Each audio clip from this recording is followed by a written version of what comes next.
সুরমা সুরমা গায়েব গায়েব সুরমা সুরমা গায়েব গায়েব সুরমা সুরমা গায়েব গায়েব সুরমা সুরমা গায়েব গায়েব সুরমা সুরমা গায়েব গায়েব সুরমা সুরমা গায়েব।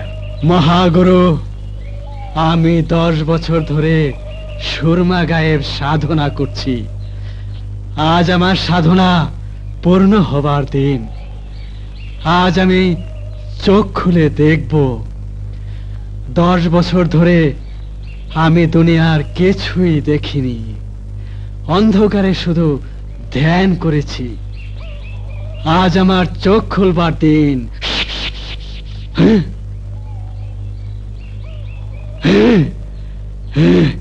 গায়েবী সুরমা, আমার সাধনা এবার একটু পরীক্ষা করে দেখি।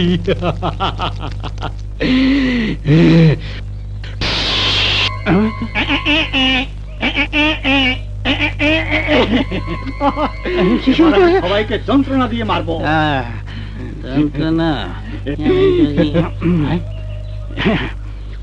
আসসালামু আলাইকুম। ওয়ালাইকুম আসসালাম। বাবা, ওটা আপনার হাতে কি? গায়েবী সুরমা। হ্যাঁ, আমি 10 বছর সাধনা করে হ্যাঁ, এটা পেয়েছি। ওটা দিয়ে কি হয়? বাবা রে, এই সুরমা চোখে লাগালেই হ্যাঁ, গায়েব হয়ে যায়। আচ্ছা, আর 3 বার হ্যাঁ, বললেই হ্যাঁ, সশরীরে ফিরে আসি এবং কারো গায়ে লাগিয়ে যা হতে বলবে সঙ্গে সঙ্গে তাই হয়ে যাবে এবং সে অবস্থায় 1 দিন 1 রাত থেকে যাবে।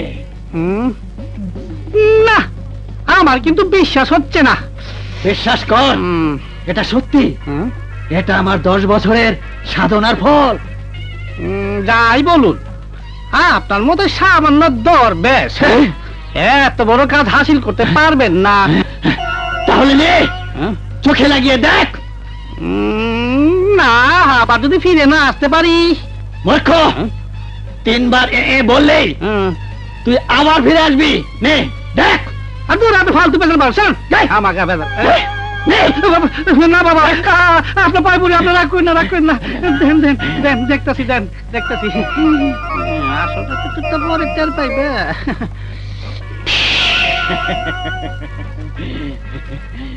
বাহ বাচ্চ,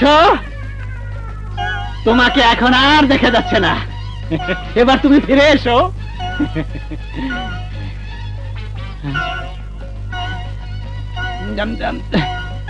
বাচ্চ, ফিরে এসো। বাচ্চ, আমাকে মেরো না, আমি তোমার বাবার মতো। আমাকে মেরো না, আমার সুরমাদারি ফিরে দাও।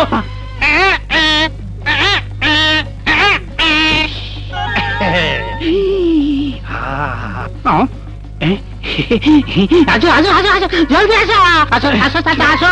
সাবাস সাবাস চাচা, সাবাস চাচা, আসো আসো আসো। দাঁড়াও দাঁড়াও, শোন। কোথায় তুমি বাচ্চ?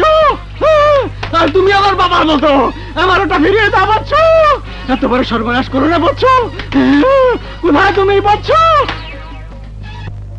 শোন, এই জঙ্গল কাটার ব্যাপারে তোদেরকে যা যা হুকুম করেছি ঠিক সেইভাবে কাজ করবি। জয় হুকুম।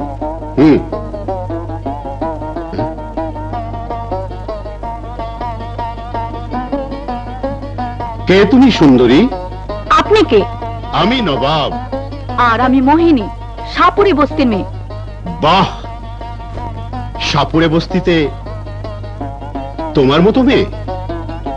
তোমার তো নবাব মহলে ঠাঁই হওয়ার কথা। তোমাকে বস্তিতে মানায় না। এসো আমার সাথে, যাবে মহলে। মহলের চাইতে যেখানে আছে অনেক ভালো আছে। আপনার মহলে যাবার কোনো প্রয়োজন আমার নেই। যদি তোমাকে আমার প্রয়োজন হয়? একটা কথা মনে রাখবেন, মেয়েদেরকে কোনোদিন দুর্বল ভাববেন না।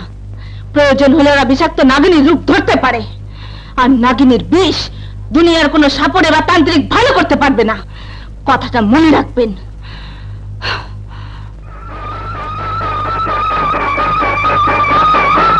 এই যা, ওকে ধরে মহলে নিয়ে আয়।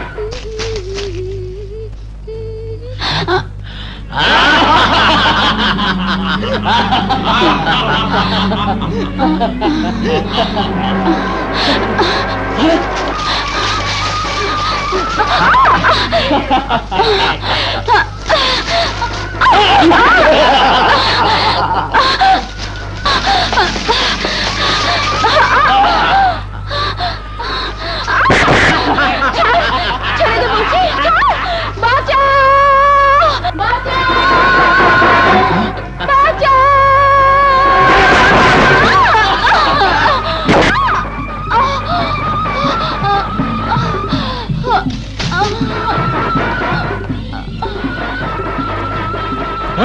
একে ওঠা, ঘরে নিয়ে চল।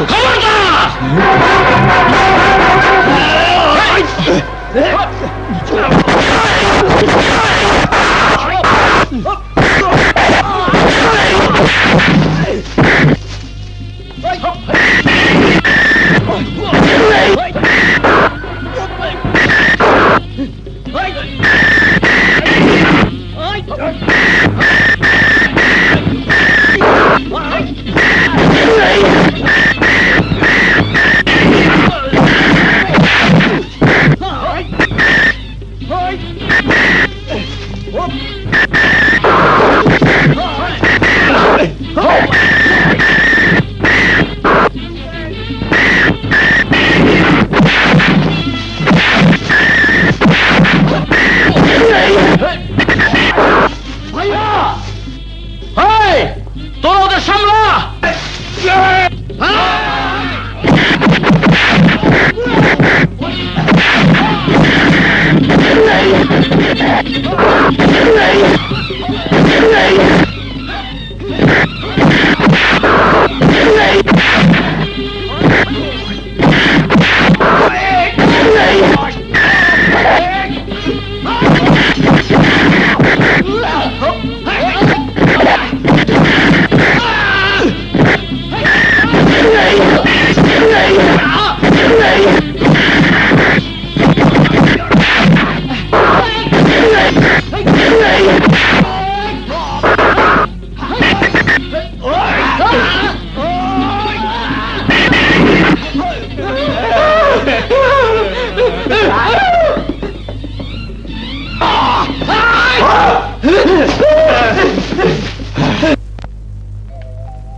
আমি এখানে কেন? তুমি বেহুশ হয়ে গিয়েছিলে, আমি পেয়াদার হাত থেকে বাঁচিয়ে তোমাকে এখানে নিয়ে এসেছি। ও,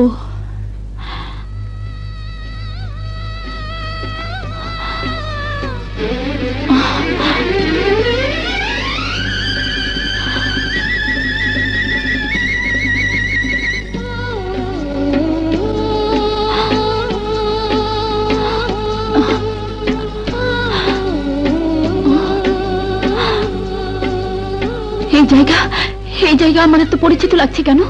তাহলে বলো তুমি কে? কে তুমি? বলো।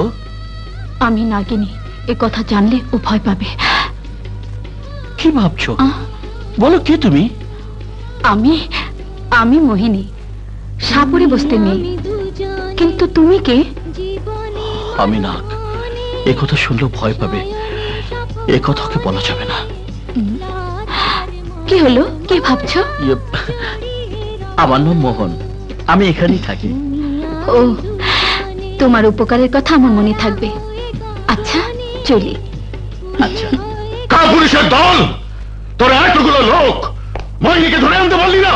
হারামখোর! হুজুর, আমাদের আরেকবার সুযোগ দিন হুজুর, আমরা আজ রাতেই মোহিনীকে ধরে এনে আপনার পায়ে ফেলবো হুজুর। তাহলে যাও, যেভাবেই হোক আজ রাতের মধ্যেই মোহিনীকে আমার কাছে ধরে নিয়ে আয়। যাও। জীবনে অনেক মেয়ে দেখেছি, কিন্তু এই মোহিনীর মতো মেয়ে আমি আর দেখিনি। ও আমার বুকে আগুন ধরিয়ে দিয়েছে। মোহন জঙ্গলে থাকি কেন? আর ওকে দেখার পর থেকে আমার কেন যেন মনে হচ্ছে ওর সাথে আমার জন্ম জন্মের সম্পর্ক রয়েছে। কিন্তু কিন্তু ওকে আমি কোথায় দেখেছি, কখন দেখেছি? হ্যাঁ, কাল ওকে আমি খুঁজে বের করব, ওকে আমি জিজ্ঞেস করব কে সে। মোহিনীকে দেখার পর থেকে কেন আমি এত অস্থির হয়ে উঠেছি, কেন ওর কাছে ছুটে যেতে মন চাইছে, আর ওকে আমার কাছে এত পরিচিত লাগছে কেন? ওকে যেন কোথায় আমি দেখেছি। হ্যাঁ, ওর কাছে আমাকে যেতেই হবে, ভালো করে জানতে হবে কে সে।